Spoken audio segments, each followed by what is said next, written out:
Namaste. Today's video is about Surya Namaskar, how to practice Surya Namaskar and how to breathe while practicing Surya Namaskar. So let me explain the steps first and then also the breathing styles to be followed while practicing them. Surya Namaskara is started from the front edge of the mat. On the back side of yourself, you should have the long mat available. The starting point is called Tadasana or the palm tree posture. The feet are kept together, toes and heels are touching. The arms are kept tight on the side of the body. Chest is wide open. The shoulders are rolled back. Drishti is on the tip of the nose. If you find it tough, look at one point in front of you. Ekagra Drishti or Nasagra Drishti. From here, I go to Pranamasana or the prayer posture.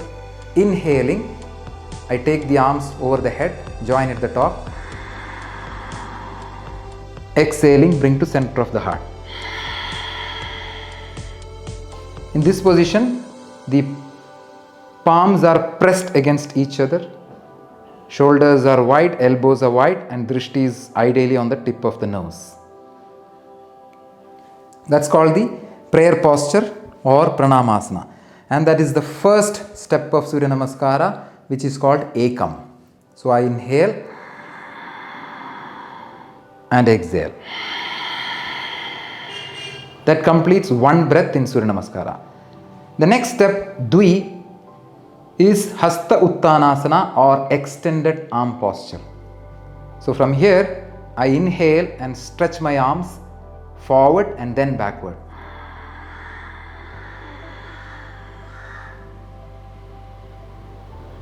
After reaching there, I try to look at the backside wall or look at my eyebrows. So that is called Hasta Uttanasana or extended arm posture. That is done with one inhalation.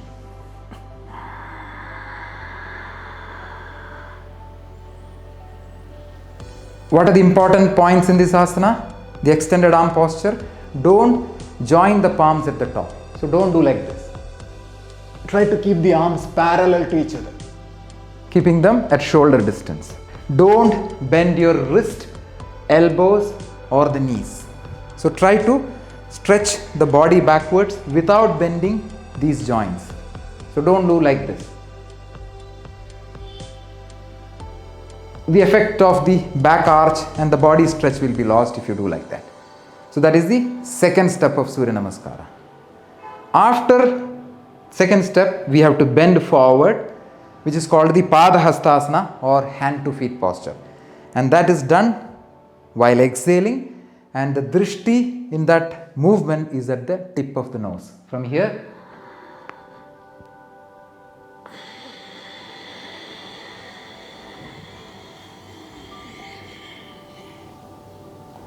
so that is called Padahastasana or the forward fold or hand to feet posture. While doing this movement, lead with the navel. The navel comes down first, then the chest comes and the head comes last. And the travel is done with one exhalation, and Drishti while doing that movement is on the tip of the nose.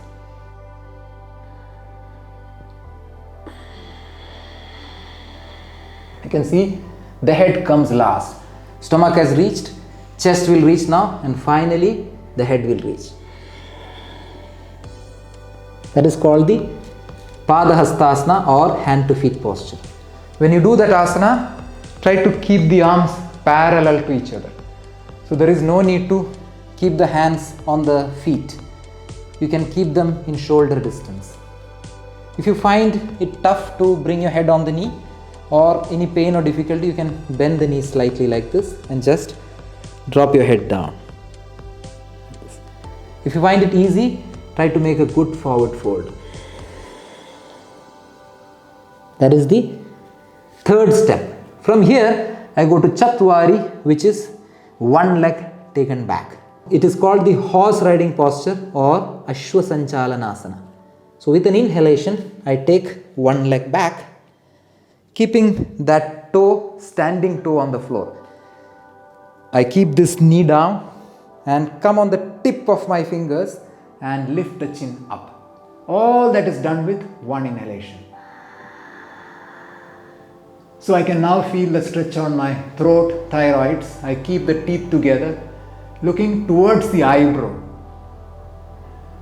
I get a stretch on the quadriceps, the back, throat, all that. So I try to rise up my chin towards the ceiling. That's called Ashwasanchalanasana. In this position, you must keep the shin bone perpendicular to the floor. Now, holding the breath, I take the other leg back. So this is called the high plank, where the body is kept like a straight line. The palm is wide open, fingers are widespread, full palm is on the ground, shoulder is above the wrist, the backbone is straight, the toes are in standing position, the chin is straight, and the drishti is on the nose. This is called Adho Mukha Dandasana, or the high plank posture. This is the fifth step of Surya Namaskara, which is high plank, Pancha. It's called Pancha, or step number 5. From here, I exhale, keep the knee, chin and chest on the ground. You can see the standing toes are on the floor, chin is on the ground, chest is on the ground, the hips are kept a little high, elbow is above the wrist. You can see the elbow is close to the body and above the wrist. In this position, which is called Ashtanga Namaskara, the drishti is on the tip of the nose.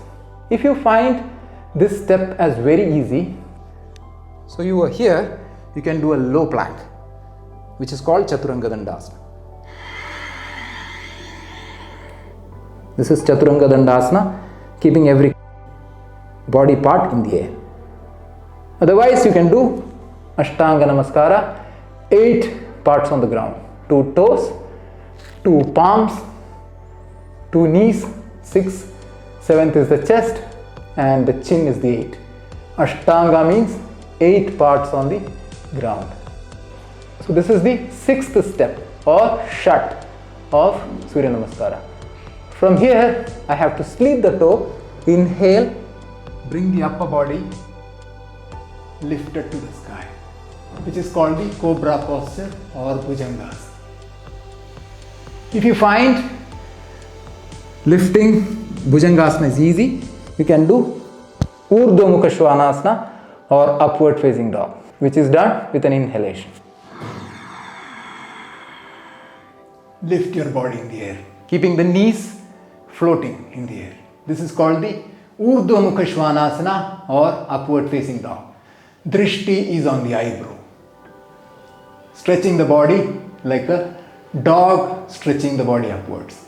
From here, I exhale and go to Adho Mukha Svanasana or downward facing dog, which is also generally called as the Parvatasana.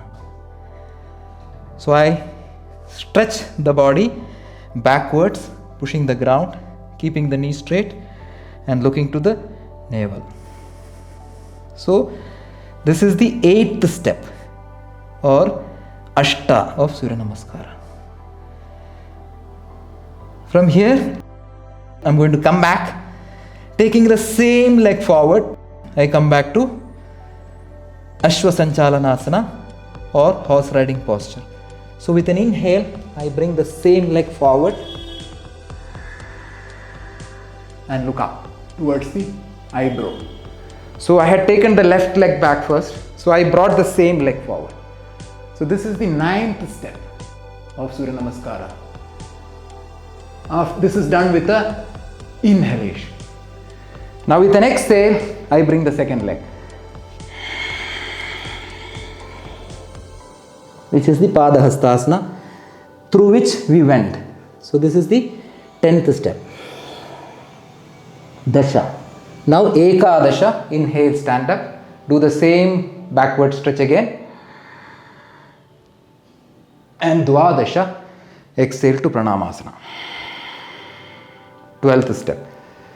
And here you chant the Surya Namaskara mantra like Mitraya Namaha, Ravaye Namaha. All these mantras are chanted in the Namaskara Mudra posture. And then we have to come back to Sthiti again. So I inhale, take the hands straight up, and exhale, bring the hands down. So this completes one cycle of Surya Namaskara. Now let me demonstrate one cycle in which I'll take the right leg. So the one that I showed you just now, I had taken the left leg back first and brought the left leg while coming back. Now I'll show you the demonstration with proper breath without talking with the right leg. Just observe my steps and the breathing. And please count the breath. How many breaths I took in one round.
Om Mitraya Namaha.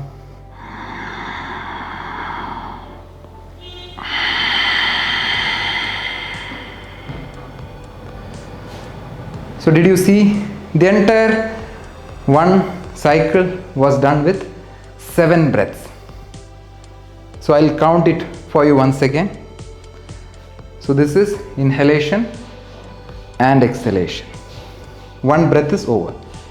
Now inhaling, stretch the arms back, 1.5 breath. Exhaling, bend forward.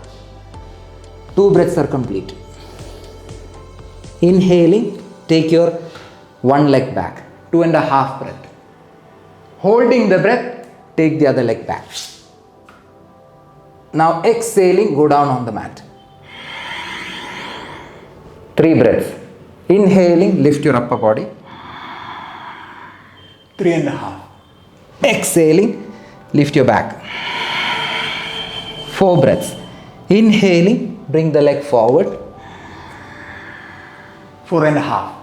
Exhaling, bring the other leg. 5.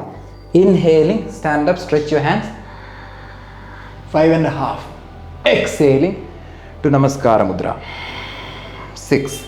Now I chant the mantra Om Suryaya Namaha.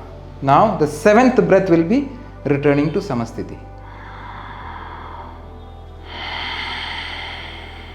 Total 7 breaths while practicing, plus 1 extra breath would be taken for chanting the mantra.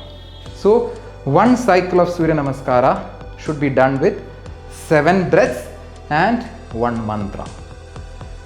So if you follow these simple breathing techniques which I showed you today, and those important points which I explained during each step, you can be sure that you will get all the benefits of proper Surya Namaskara. So keep practicing, keeping all these important points in mind.